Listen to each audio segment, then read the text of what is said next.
नमस्कार दोस्तों, आप सभी का मेरे चैनल पर स्वागत है। वीडियो पसंद आए तो चैनल को लाइक, शेयर और सब्सक्राइब करिएगा और साथ ही बेल आइकन को प्रेस कर दीजिएगा ताकि मेरी हर नई वीडियो की नोटिफिकेशन आपको मिलती रहे। बोधिधर्मा का जन्म दक्षिण राज्य के पल्लव राज्य में हुआ था। इनके पिता का नाम सुगंध था। ये अपनी माँ बाप की तीसरी संतान थे। इन्होंने काफ़ी कम उम्र में गृह त्याग कर दिया था और बौद्ध भिक्षु बन गए थे। बोधिधर्म एक भिक्षु होने के साथ साथ एक बहुत ही पहुँचे हुए योगी भी थे। इनका अधिकांश समय ध्यान में ही बीतता था। इन्हें औषधियों का बहुत गहरा ज्ञान था। ये मार्शल आर्ट्स के जनक भी थे। इन्होंने अपनी चीन तक यात्रा समुद्री मार्ग से पूरी की थी। इन्होंने बौद्ध धर्म को चीन तक पहुंचाया था। ये बौद्ध परंपरा के अनुसार अंतिम गुरु हुए थे। आइए सुनते हैं उन्हीं की एक कहानी। पुरानी चीन में एक महान सम्राट वू थे। सम्राट को पहुंचे हुए बहुत ज्ञानी बोधिधर्मा के बारे में पता चला। मालूम हुआ तब उन्होंने उनके पास जाकर कहा कि मैं बहुत परेशान हूँ। मेरा मन बहुत ही ज़्यादा विचलित हो रहा है, अशांति से भरा हुआ है। लगातार मेरे अंदर एक बेचैनी छाई रहती है। मैं इससे बहुत परेशान हूँ। कृपया मुझे थोड़ी सी शांति प्रदान करें और मुझे जानकारी दें कि वह कौन सी गुप्त मंत्र है जिससे मैं शांत हो सकूँ। बोधिधर्म ने सम्राट से बोला कि आप सुबह सुबह यहाँ आ जाइए। जब आप यहाँ आए तब सुबह 4 बजे आए और इस बात का विशेष ध्यान रखना कि अपने साथ अपने अशांत मन को जरूर साथ लेकर आना। उसे महल में ही मत छोड़ाना। सम्राट बहुत ही ज़्यादा डर गया। उसने सोचा, ये आदमी सिरफिरा तो नहीं, कहीं ये पागल तो नहीं हो गया।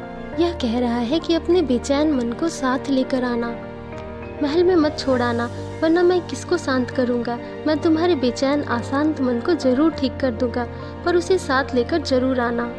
यह सब बातें सम्राट को कुछ अटपटी लगी। इस बात को सोच सोच कर सम्राट पहले से भी अधिक परेशान हो गया और उसका मन और भी ज़्यादा अशांत हो गया।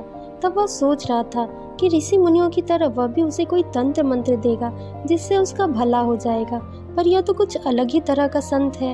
लेकिन उसकी यह बात समझ में नहीं आ रही थी कि मन को महल में छोड़कर आना कैसे है। यह तो बिल्कुल अर्थपूर्ण बात है। ऐसा भी कहीं संभव है क्या?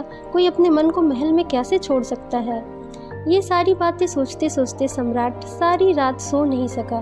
बोधिधर्म की बड़ी बड़ी बातें, जिस तरीके से उसने सम्राट को देखा था, उससे वह सम्मोहन में आ गया था। ऐसा लगता था कि मानो कोई जादुई शक्ति उसे अपनी ओर खींच रही हो। सम्राट सारी रात करवटें बदलता रहा। उसे नींद नहीं आई और वह भोर में 4 बजे बोधिधर्म के पास जाने के लिए तैयार हो गया। हालांकि वह जाना नहीं चाहता था क्योंकि सम्राट बोधिधर्मा को पागल समझ रहा था और वो इतने सुबह सुबह अंधेरे में जाना भी खतरनाक मान रहा था, जबकि वहाँ कोई भी नहीं होगा। यह आत्मघाती था। उसने सोचा, यह आदमी कुछ भी कर सकता है, परंतु फिर भी कोई दृश्य शक्ति उसे खींच रही थी और वह गया क्योंकि वह बोधिधर्मा से बहुत प्रभावित था। बोधिधर्मा ने सम्राट से पूछा, अच्छा तो तुम आ ही गए। बोधिधर्मा अपने झोपड़ी में मोटा सा डंडा लिए बैठे हुए थे। सम्राट ने कहा, जी महाराज। बोधिधर्मा ने कहा, कहाँ है तुम्हारा अशांत और बेचैन मन? उसको साथ लेकर आए हो ना? मैं तो आज उसे शांत करने के लिए ही बैठा हूँ। सम्राट बोले, लेकिन बौद्ध, यह कोई वस्तु नहीं है जो मैं आपको दिखा सकूं। मैं इसे अपने साथ लेकर नहीं आ सकता। ये तो मेरे भीतर ही है। मैं इसे अपने हाथ में नहीं ले सकता। यह मेरे भीतर है। तब बोधिधर्म बोले, अच्छा, बहुत अच्छा। तुम अपनी आंखें बंद कर लो। अपने मन को खोजने की कोशिश करो। अपने अशांत मन को अपने अंदर खोजो। तुम ही तो बता रहे थे ना कि अशांत मन तुम्हारे अंदर है। जैसे ही तुम उसको पकड़ लोगे, तुरंत आंखें खोल देना और मैं उसको उसी समय बहुत अच्छी तरीके से शांत कर दूंगा। उस सुबह के अंधेरे में और एक पागल के साथ अब सम्राट परेशान हो गया। उसे बार बार बोधिधर्मा का डंडा, उसकी बड़ी बड़ी आंखें दिखाई दे रही थी। उसने अपने मन को अपने अंदर ही बहुत ढूंढने की चेष्टा की, बहुत प्रयत्न कर रहा था। इसके साथ साथ उसे बोधिधर्मा के डंडे का डर भी सता रहा था। उस कारण वह जागरूक भी था। सम्राट अपने भीतर अपने मन को खोजने की बहुत कोशिश कर रहा था। अपने रोम रोम पे सब जगह खोजा, प्राणों के अंदर कोने कोने में बहुत खोजा, और वह अशांत मन मुझे परेशान कर रहा था।